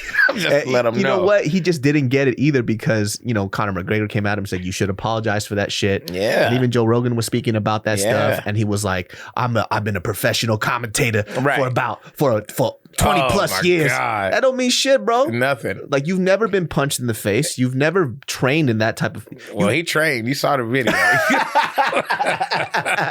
We got the video leaked. That shit was so funny. I thought he would just been like, yeah, I kind of spoke out of turn on that, but he just doubled down on it. He doubled down. I'm like, he doubled down. That's fucking wild. Yeah. I was a little shocked about that shit, because when somebody says Donald Cerrone is a quitter, that means you've never watched the UFC. You never watched it. There's absolutely no way you could say that. This is a dude who will fight 3 days in a row for no goddamn reason. I love Donald Cerrone, man. I was really pulling for Donald Cerrone. I thought this was a terrible fight for Conor McGregor. I'm not gonna lie. I was like, man, Donald Cerrone? You know me, I'm an OG. So I look at him like, fuck this little young dude up, man. You know what I mean? Like, get him out of here, man. When Donald Cerrone went up a weight class, he started winning again. I was super happy about that shit. I was on board with Donald, man. He was cracking all these kids who thought that they could take him out. I was like, you're trying to go through the gatekeeper right now, man. It's not that easy. I really didn't see that going the way it did. And I think what happened was, if you remember that fight, there was a little knee that blipped him. Like, I saw that. You know what I'm saying? Yeah. There was this little knee that blipped him, and nobody really noticed it. But I think that was the start of it. It was just a one little perfect little clip, and he just couldn't get his head back after that. The only reason why I assumed that, I think like Cerrone just has a little bit of problem with like head movement. He takes too much damage. And when you have somebody as surgical as Conor McGregor, I just didn't think that. I mean, not to knock on Conor McGregor, but he's going up a weight class with some big boys. Yeah. So I just thought that he wouldn't have the power to crack him like that. For me, when I saw he was fighting Cerrone, and you mentioned Cerrone's head movement, right? So I just go back to the Nate Diaz, and I'm like, Nate Diaz has absolutely no head movement or hands, really. And he was able to touch Conor up. You know what I mean? So when I saw Cerrone, that makes sense. I was like, man, Cerrone's this is a wrap, because when Nate Diaz fought Conor McGregor, I didn't actually. This is just for Stephen A. Smith, just so he could shut the fuck up. Like, he went into that fight. People don't even know, but he got kicked in the face by a horse and he had a broken jaw. He had a fractured jaw and he took that fight, didn't get knocked out. And he continued it with the broken jaw with his mouth open. Yeah, crazy. And I remember Joe Rogan, he was commentating. He was like, I think his jaw's broken. Yeah. And I was like, I don't think, because his mouth was constantly open like this. Constantly open, yeah. And it came out after that. He got kicked in the face by a horse and he still fought. Yeah. Yeah. No, he's the man. Like, you can't take nothing away from that kid. I just want him to retire, though, honestly. Yeah. I think he's done. He has, like I said, sometime you get to a point where Donald Cerrone is going to be Donald Cerrone with fighting or without fighting. Yeah. He doesn't need to. He doesn't need a belt. He doesn't need no belt. He doesn't need a belt, dude. Like, he's Donald Cerrone, man. Like, he's the belt, himself, you know? Yeah. So I think nobody's going to look at him any different, you know? And he's one of the most celebrated guys in the sport, I think. You know, he just needs to give it a rest now. I'm surprised that he's my height, too. Yeah. He was fighting at 155. Yeah, big boy. Yeah, he's a big dude. He's a big dude. That's another one of the reasons why I stopped doing it, man. These dudes just seem like they're just bigger and bigger. Yeah, like I don't understand how people who are like 6'2" are hitting 155. I'm like, what's that? That makes no sense to me. Yeah, I was at a disadvantage in most size-wise, most fights. You fought everybody. Even when I see you, like I always wait for the Saturday so I can see you spar somebody, and you always pick the biggest person in the fucking every room. time. I'll be in there trying to mix their big ass. And I'm like, this big guy's about to get his ass beat. Let me see this real quick. You know what it is, man. It's just that's just how I came up. I came up whatever. It was never you're too big for me. I always felt like if you can't fight, you can't fight. Like, big or small, it doesn't really matter. You should have a game for both. You got a game for tall guys. You got a game for short guys. You know, I fight heavyweights. We had a heavyweight come in there. I didn't even know this guy was the heavyweight in the UFC. And I was like, man, this dude's pretty good, man. He was moving around pretty good and shit. I forgot his last name. I think his last name was Kimball. Man, tip of my tongue. It'll come to me. But anyway, he was moving real good. They were like, man, you know, he fights in the UFC. I'm like, oh shit, I was in here trying to dust him off, dude. Like I was really like coming at him, and he had some game. So I was like, where'd this dude come from? And he trained at this gym out in Vegas. He's from the Syndicate gym. He's actually a current heavyweight in the UFC. Wow. Yeah. He just came into the gym to get some work. He loved the gym. He was like, man, it's a great place. We get so many bodies on Saturdays, man. That place is packed. It's crazy. I get scared because I know you asked me to come through. I'm like, you should come, dude. I'm serious, man. Some of your women would on the fuck air. me up. You need to come in there, bro. You do. I seen some of the ladies. I'm like, these ladies would fuck me up. We got a couple killers in there. We got a couple of them. They are tough. I'm not gonna lie, and that's what I like, man. I like the fact that, you know, I'm not gonna say any names about gyms, you know, but there's gyms out there that are making these women feel that they know what they're doing, but they don't ever put them in the real situation. Like, you're not going to get good just hitting the bag. Yeah. You know, like, you know that. You've gloved up, put shin guards on. I see you work on your tools on the back. Those are sharpening the tools. We got to go out there and shoot it at some point. It's a bag don't hit back. At all. You know, and people miss that. And I tell the women that right away when they come in. I tell everybody that, for that matter. Like, look, when you come in here, there's going to be some days where you get tested. There's going to be days where, you know, you're going to have to do some trading, because this is what we're here to do. Now, we're going to do it in a controlled environment. For some people new to sparring, we say, like, our room is broke up in sections, right? Mm-hmm. So we have our people in the ring that are new to sparring. Like, everybody knows this corner of the room, people are fairly new, just starting to get their feet wet sparring. And then you move towards the middle of the room. These kids are like amateur fighters, you know, or very good day-to-day practitioners. And then you got the other side of the room where I tell people, hey, don't come over here, because I can't protect you over here. Yeah. You know, and we've had a couple kids, like, we've had some injuries. We had a kid last week, maybe 2 weeks ago, a real crazy fucking dude going hard with a guy, and he got his rib broke. I'm like, hey, man, I told you not to come over here.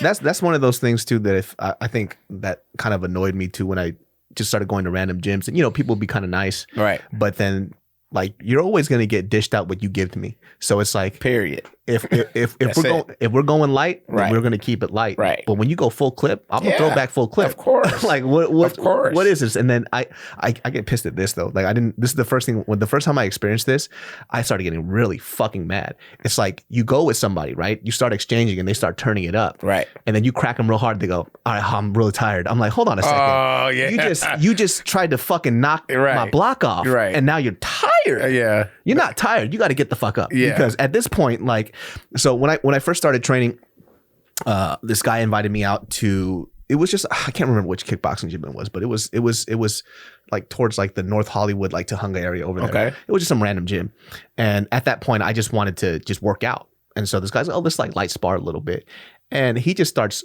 throwing full clip at me. Yeah. And I think it's because he knew I was like a YouTuber, so he was like trying to make like a little show out of it. Yeah. Because one of his buddies was recording. Oh, I was like, that's fine. Deals. Yeah. So I was like, that's fine, because I thought he wanted to look at footage or whatever. And I told the story to Nick because I was fucking heated. This is when I first started training the first like 5 months. Right. And then So you were green, dude. I was green. Yeah. And this guy just started, but the one thing I learned how to do was throw low kicks. And I was Right. like, cool. So I just threw a full clip low kick. Right. And I just cracked him. And I'm a heavier dude than him. So he didn't really like that much. He didn't get back up. So it's like, and then he got upset at me, and I'm like, hold on a second, man. You literally tried to knock my teeth out. I didn't even have a mouthpiece on. Right. And leg kicks are legal. You can go hard as hell on those. Like, you're not going to lose teeth if I kick your Yeah. legs. So I used to get upset at that shit. Just like, you got to realize, like, you get dished whatever you give out, you know? Yeah, those are the rules. I tell people that the rules are hit as hard as you want to get hit. Yeah. That's it.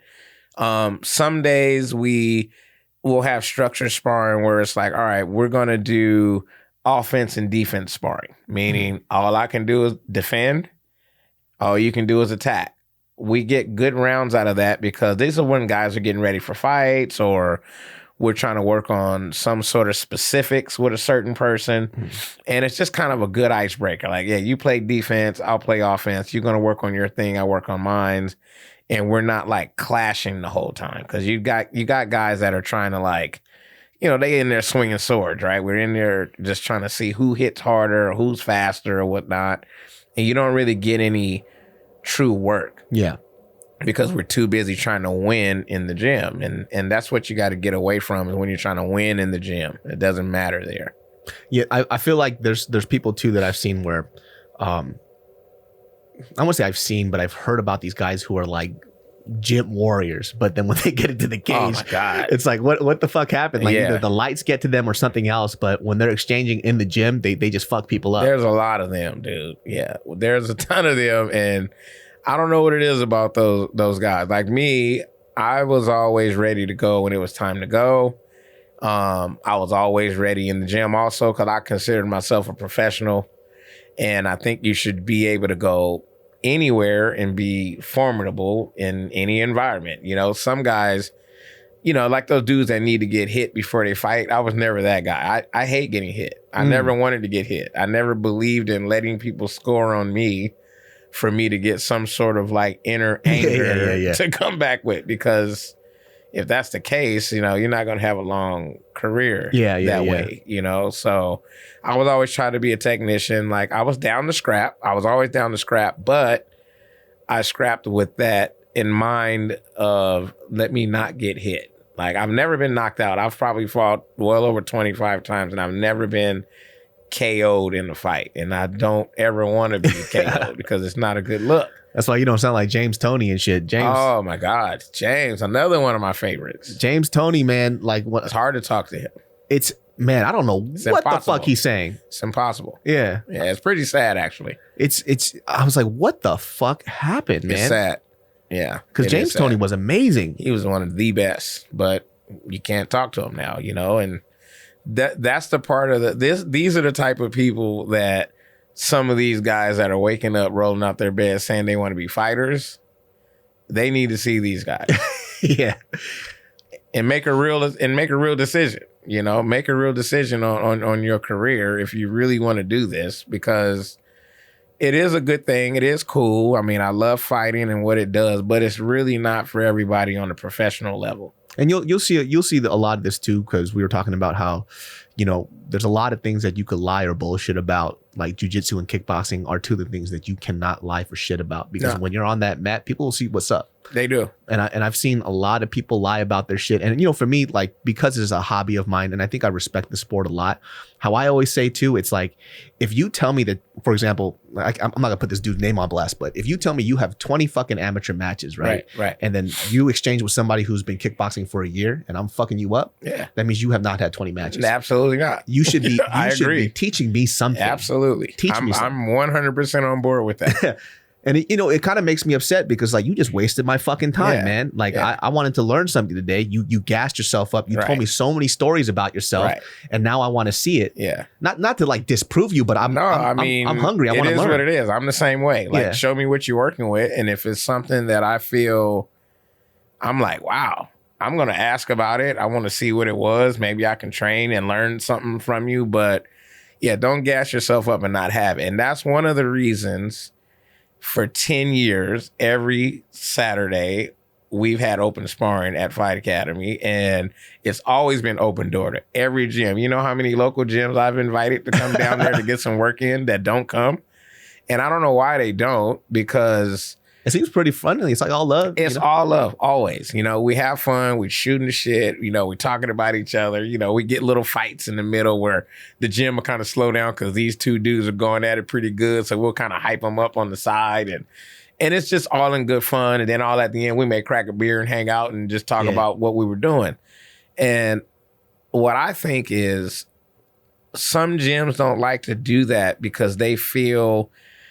well, if we get showed up right here, then they might leave and go to this gym. But I'm like, in the old school way of martial arts, your gym is your gym, dude. Like, you don't really bounce around. Like, if you train there, if that's your home gym, that's your home gym. You can go out and train wherever you want to go train just to get work. But you always come back to the hood, man. Like, that's your neighborhood. You know, that's the place you represent. I can go get work here, go get work with these guys, but I have my home place. And I think people feel some sort of they're uneasy with being exposed by any other place. And it's a big pride issue. And it's also just kind of like, I think some people too, they know they have a bit of like smoke and mirrors, right? And and that's what they're about. So but it kills your growth, you know what I mean? Yeah, like if you come into a gym where people have active fighters, it's a different situation, right? So you're not going to be able to come up here and tell your stories. You're not going to be able to none of that. People don't want to hear that. Nobody wants the fluff. they want to see it. They want to see that exchange. Touch gloves. Let's see what you're working with. Exactly. That's why, like, you know, when I get beat up, it's such a great experience. I'm like, oh shit, maybe I can learn something from this guy. But let me tell you this. I'm sure, like you saying beat up, you might have gotten touched up in and around if you learned like, man, I'm getting outpointed or I'm getting out this, but you're not leaving like I got beat up, like my head hurts. No, that's not happening. You know what I mean? Like my ribs is fractured. You know, you're not that kind of beat up. Because back in the days, there would be those times. I remember coming home sometimes like, what happened? You know what I mean? Like, you know, my wife would look at me like, man, you sure you want to do this? Like, you in here, like when what's wrong? You know? When it's sparring, it's all light. And if somebody wants to turn it up, we'll turn it up, you know? And sometimes you have, what I found out that I had to stop beating myself up about is like, sometimes you have good days and sometimes you have bad days. Period. Just show up to work. That's what I tell people. You have good, bad days in the office.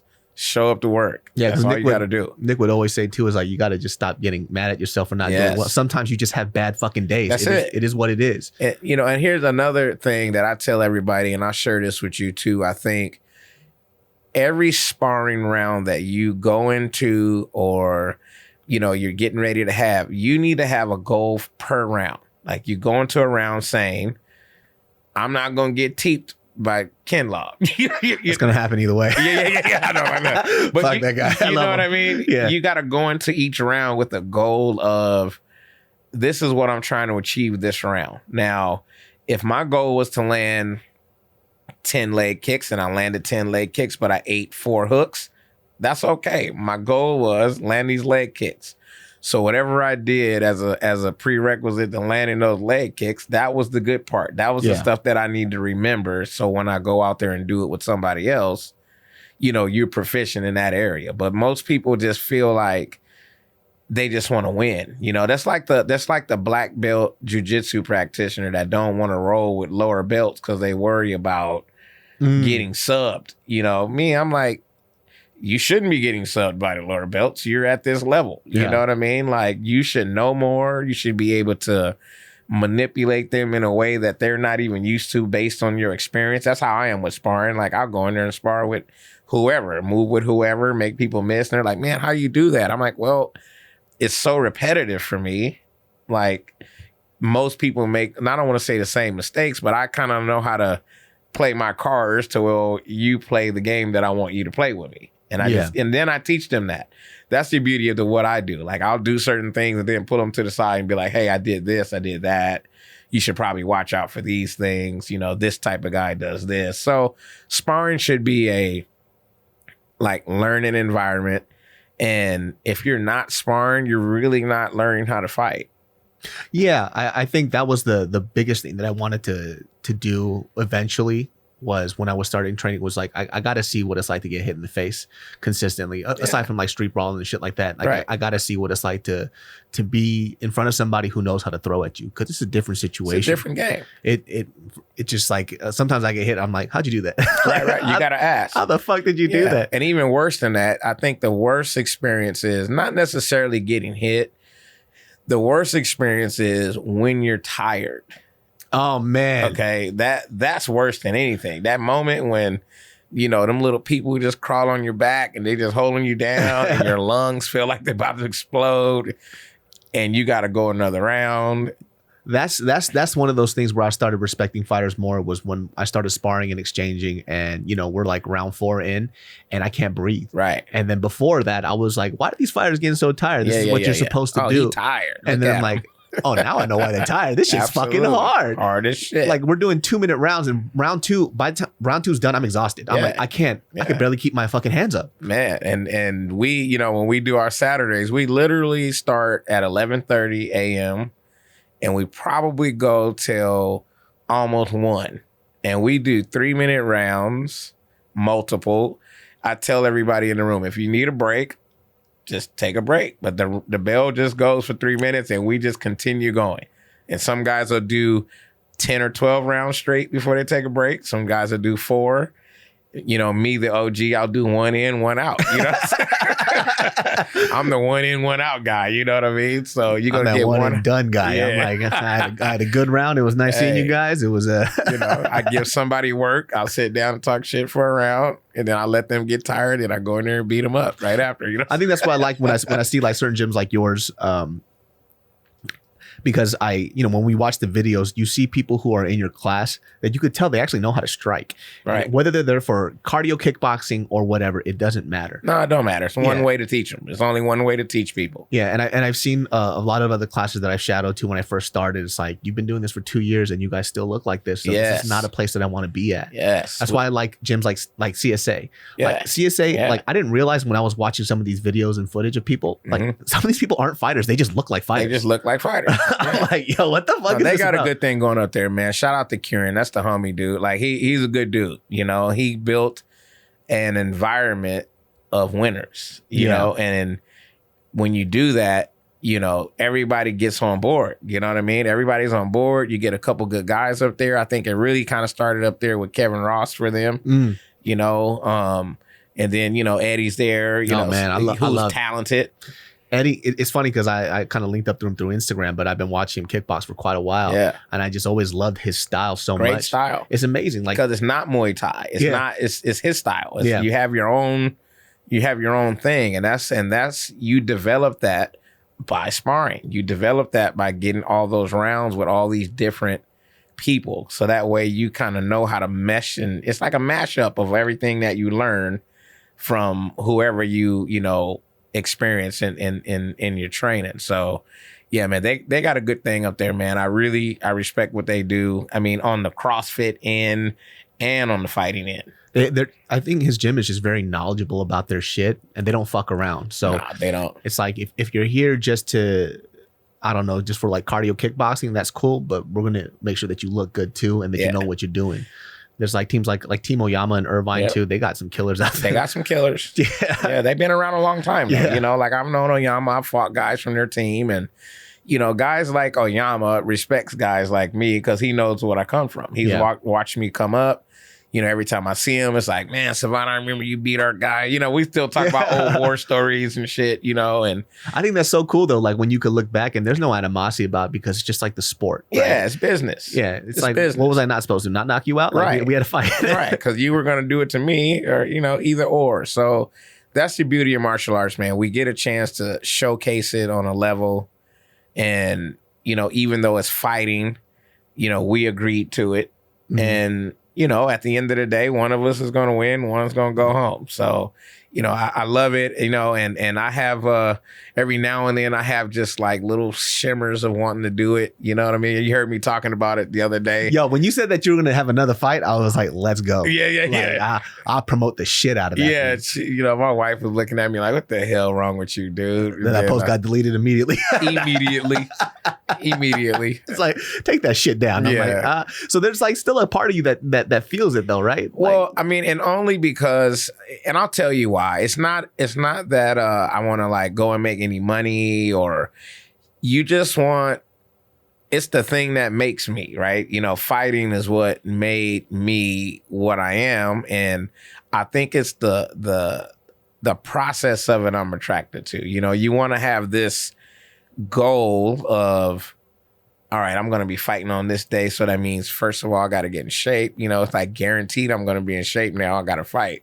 Yeah. I don't have no fight. I'm like, whatever. You know what I mean? Yeah, it kind of gives you a goal, gives you something to work towards. Just give you something to work towards. It give you like a get up and go do it every day thing. And then you want to rally. You got people that rally behind you. I think that's always a good feel. I'd never forget that last fight I had in Bellator. I mean, I had a ton of people that came to watch the fight. And it just felt good to have that support leading up to the fight, and it validated the gym and people were talking about it, so that part you miss, I think. I mean, it's a good transition and a good move. And I think like the biggest difference between you and a lot of other fighters was you really did think about an after, that the fighting thing wasn't just going to be your whole life in the sense of, I'm just going to be fighting the ring till I die. Yeah, no. Like you took your life experiences, all the knowledge that you had. You didn't. I wasn't trying to be Chuck. Yo, don't even talk about that Tito Ortiz and Chuck Liddell fight. I don't know who the fuck was in that ring. That shit broke my heart, man. It broke my heart too. Like it was like he was punching through water. I was like, yo, what? It was not cool. Yo, he was talking about I could take John Jones before that fight. I'm like, absolutely not. What is going on, Iceman? And I mean, and I'm not gonna toot my own, but I still feel pretty formidable. I feel like with the right match, I could do well, But as a fighter, you don't want that to be the way you get in. Like, with the right match. Like, I want to still have to put me in there with anybody. I don't care. That's like when Uriah Faber came back. And then, he came back with that huge overhand right. Yeah. Cracked him. Yeah. TKO. Great move. And then he fought Peter Yan. He was these kids built different. These kids are built different. And I was not trying to be on the end of that. When they fed him Peter Yan, I was like, that's a little too soon, man. He ate his ass up. Like, why would you even do that one? He was looking decent in the beginning. He looked decent. And then when I saw that one. Ooh. Yeah. Was that the same night Kevin Lee fought? Man, I wonder if that was, I don't know if that was the same night. If it was, that was a crazy night. Oh my God. Yeah, man. But Uriah Faber, he was one of the ones, man. But what else does he have to prove? Yeah, exactly. When he came back, that was the first thing that popped in my head. I was like, you have nothing to prove. No. Like, what else do you need? Why even come back? He was like, I want to see if I can do it. We know you can do it. You don't need to say it. Nah, leave it alone. Yeah. And this guy Peter Yan is built like a tank. Yeah, no, I'm good. These kids now, I'm good, dude. Yeah. Yeah. Well, I mean, what's the next move for you? Are you thinking about expanding the gym or? I mean, I thought about it. That might be something I visit, I think.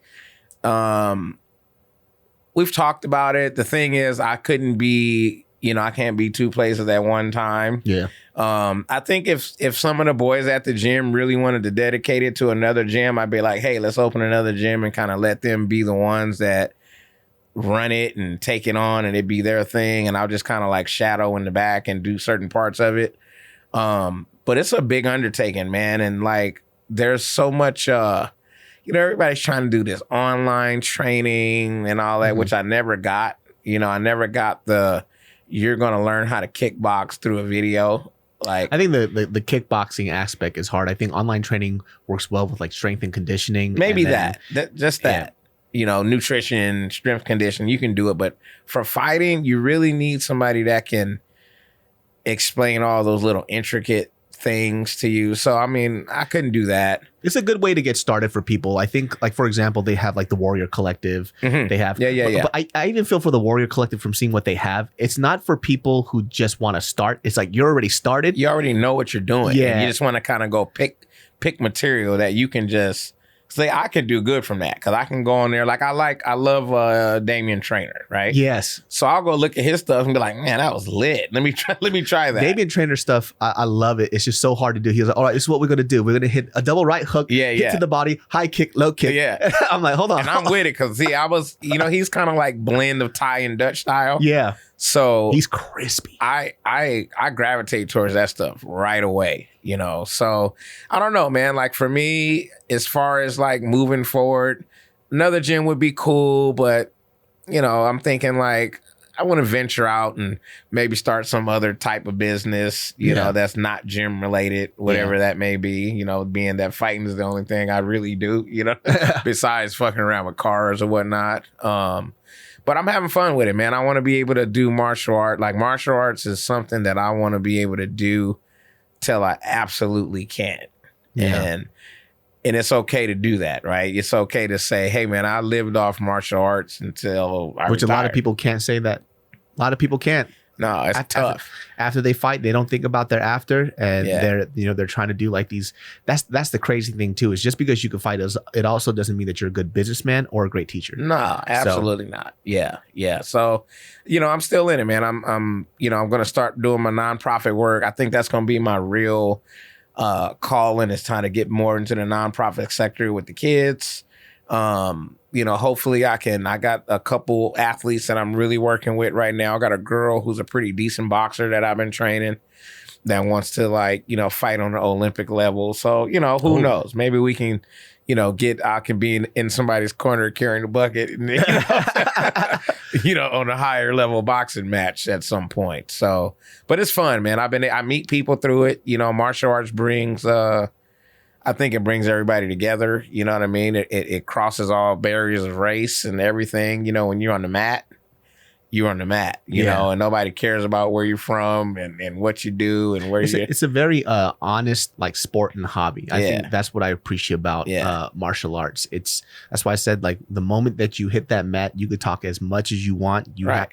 When you exchange, people are gonna see what you're about. That's it. And that purity and honesty is what I really, really enjoyed. And just like watching people, I think like I've seen a lot of people change their lives through martial arts too.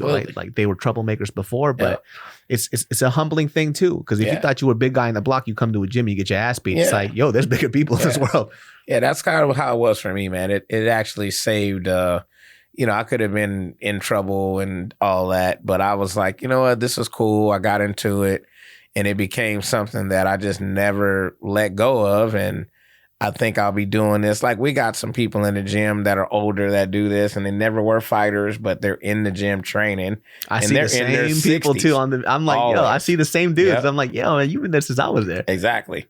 And they love it, and like some of my kids that started really young that left to go do wrestling, some of them are in college wrestling now, and we got a new crop of kids that are, not good, but they'll be good in the next few years. We just had like a new wave of kids. We had our first decade, and out of that decade, we got some kids in college. We see them, and now I got all these new ones, and I'm like, man, we got to do this all over again. Hey, man, that's the thing too. Like these kids have to know, people get disappointed when they first start, but it's like everybody has to start from somewhere. You got to start somewhere. Man, you got to see the videos when I first started. You remember day one? Yeah, that shit was hard to watch. Like, it was pretty tough, bro. Let me tell you this though. In my mind though, I was like, yo, my shit's tight. Yeah. But then you look at the video, I'm like, yo, who put this on slow-mo? Man. Like, why are these hits so slow? I used to hit you with the little gems, like, hey man, keep your hand up. Yeah. I still have trouble with that shit, with the fucking Taekwondo habits. Keep your hand up, man. What you doing? Yeah. I'm about to call Nick. Nick always gets me on that shit. When I get tired, my fucking right hand starts to drop slower and slower. Hey, he's the funniest too, because Nick got a funny way of showing you he mad as shit. He give you the look. You know what I'm saying? Nick's funny because Nick sometimes has that little fight dog in him still. Yeah. So like he will choose not to spar most of the time, but one day he'll be like, I got gloves on. I'm like, fuck. Yeah. And all of a sudden he just starts piecing everybody up. I'm like, damn, man. Like, it's funny because when I see him, like, I feel like he could still fight, but he just doesn't want it anymore. He don't want it. Yeah. He had game. Nick always had game though. He's had some swag. That little crop of guys that came up with us, they all had game. Like, and I think they're all worthy, like, coaches, and they showing the real, because there's a lot of phonies, man. I swear, there's so many of them out there, and I'm like, and I be inviting them. Me, I'm kind of crazy like that. I'm like, man, you should come on in, man, and get some rounds. Come get this work, and they never show up. Of course, they don't want that heat. Nah, that's the. And it ain't even like for me. I be trying to put my little dudes on them, like Nico. You know what I mean? Well, like Nico's a monster. That fool socked me in the face. I'm like, you child, like you fucking 18-year-old kid just fucking give me a bloody nose. I'm like, you better fucking calm that shit down. Nico, I don't even spar with him no more. I saw he just put up a clip on his story of him just exchanging. Oh my God. And that dude's a pro. That recent one? Oh, was that motherfucker? I was like, Nico, my God. Like, he did this real quick. He was like backed up to the wall. Yes. Nico threw a couple of hits, pushed him off to the side, cracked him with that cross. I was like, yo, that was clean. Yeah, he's a killer. Yeah, we're going to get him a fight soon. He needs it. Nick, I mean, he's been doing it for I heard he was training at Sid Yatong for a while. Yeah. Which is before he came with us. He was at Sid Yatong as a kid. He's probably been with me for maybe 6, I think now, about 6 years solid. Wow. And he's tough, man. Like, Nico is a tough kid. This is all he really knows how to do. He loves it. And he's just a good kid. That's the thing about practitioners. If you have a good spirited, good hearted person that does martial arts, they come out good because they just have it in them. This kid was like, hey, David, like, I want to come out and train with you. I was like, yeah, if you sock me like less. Yeah. Like, well, you hit hard, bro. Like, turn it down just a little bit. He has one mode, and that's go. With a smile on his face the whole fucking time. It's like, did I hit you too hard? Look at my nose, man. Yeah, no, that's him. I'm like, God damn it, Nico. Yeah. But I like it though, because he got that fire. When I see him, I'm like, that's what a fighter's made out of. Yeah. Like, you need that heat. Yeah, he doesn't look the part, right? I always tell people, hey, they're like, I had guys come to me like, hey, man, the one kid, man, the Asian kid. Nico must have got a hold of him. It's like, he's fucking tough, man. I'm like, yeah, he's the shit. His hands are so clean. Clean. It's fucking hard too. I'm like, damn, you hit so hard. You look so gentle. He is. He's a gentle giant. It looks like he makes lumpias for a living, and this fool is fucking people up and shit, dude. You look like somebody's auntie. That's hilarious. Hey, but you gotta come by, man. You gotta come in, man. Yeah, I'm trying to. You gotta earn your real stripe. I gotta heal this foot because I got my shit fucking knee checked by you got checked by Kenzo. Pop. Oh, really? Yeah. Okay. I just I threw a really stupid, just floppy front kick, and I got the top of your foot. He got the bottom of my foot. Oh, wow. I've never had that happen before, but that was my fault because I think like sometimes when I'm sparring people who are smaller, I always tend to pull back a little bit, but I can't pull back on somebody like Kinlaw because first of all, he could take the hit, so it doesn't matter. Right. And then if I pull it back on him, I'm not going to connect. So it's just like, he told me recently, he goes, you just throw it. I'm not going to get hurt. And I'm like, oh, thank you. Because because sock his ass, man. You know what I'm saying? He's ready, bro. He wants it. Sock him. Yeah, sock him. I'm also scared too. If I hit him hard, he's going to fuck me up. You good? He's always good at controlling it though, because he knows. I'll come handle that lightweight for you. I got that for you. I'm just gonna tell him to meet me up, and it's just gonna be you. Exactly. Enjoy. Tell him meet you on Saturday for that smoke. Yeah. All right, man. Well, thanks for coming through. Where can they find you? Obviously, first of all, if you guys want to train some MMA and you want to do somewhere really legit, it's the place that I first started out and was probably one of the bigger blessings of my life, because when I first came up there, I was like 270 pounds. And yeah, man. It was just I'm a witness. Yeah, he's a witness, and I didn't know how to throw a single fucking punch.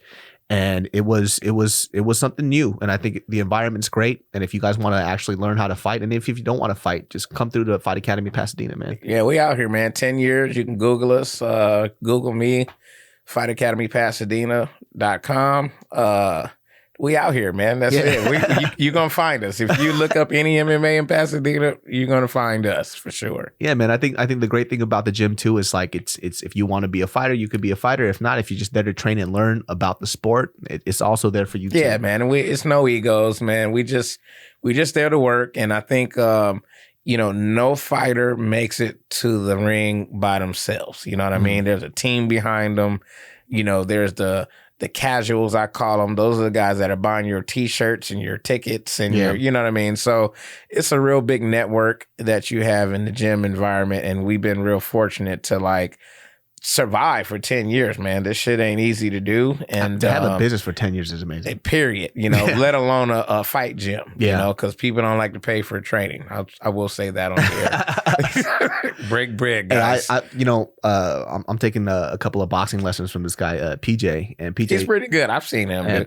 PJ cleans, man. He's clean. Yeah, he's pretty good. I like his stuff. I think the important thing that he always said too is like, prices aren't really based on what you can afford. It's what I can offer you. Right. So it's like, it's based on my skill set and what I can offer. Yeah. Like I can't, because you can't afford it, it doesn't mean that my skill set dumbs down. Right. Which is what I really do appreciate. Like you really do get what you pay for in anything in life. No, I'm the real. If somebody's charging you like $25 for boxing lessons, just to let you know, you're getting $25 boxing lessons. Exactly what you're gonna get. 100%. There's not a single person doing personal training out there, and this is from personal experience.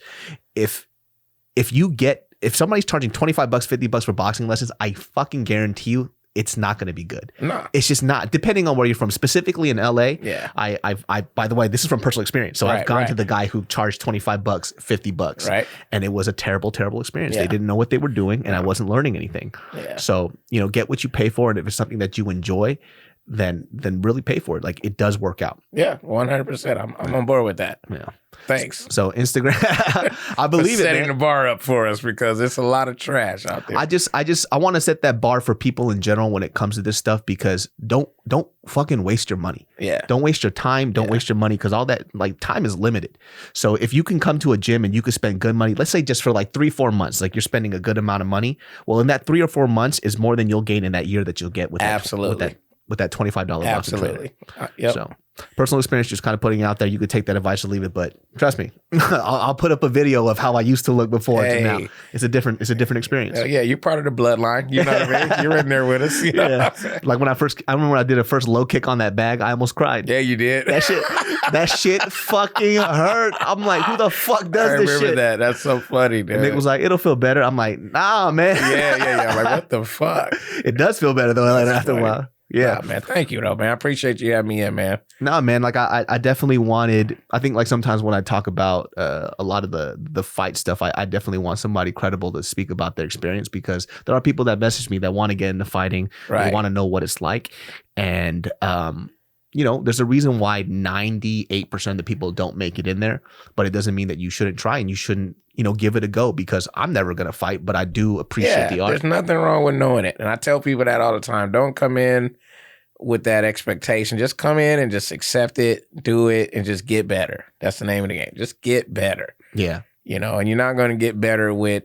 30 minutes twice a week. You know what I mean? Like you got to put some time in, like you got to do with anything else. And just take the good with the bad and just keep it pushing. I used to train with Nick, and then on the off days, I went to a tennis court and I just used the lines to work on footwork. I seen you working, man. Yeah, you were doing it. That's why I would chime in, because I would see you trying to get it. I don't want to waste anybody's time. It's like I'm paying for this shit. Like I'm gonna make sure that make sure you got it. Exactly. Yeah, man. Yeah. Well, you can find what can they find you, first of all? Just kind of put that out there. www.fightacademypasadena.com. My handle is just Savant Young on Instagram, Facebook, and that's pretty much it, man. Yeah, well, follow Savant and then follow Fight Academy Pasadena. Come into Fight Academy to get that work.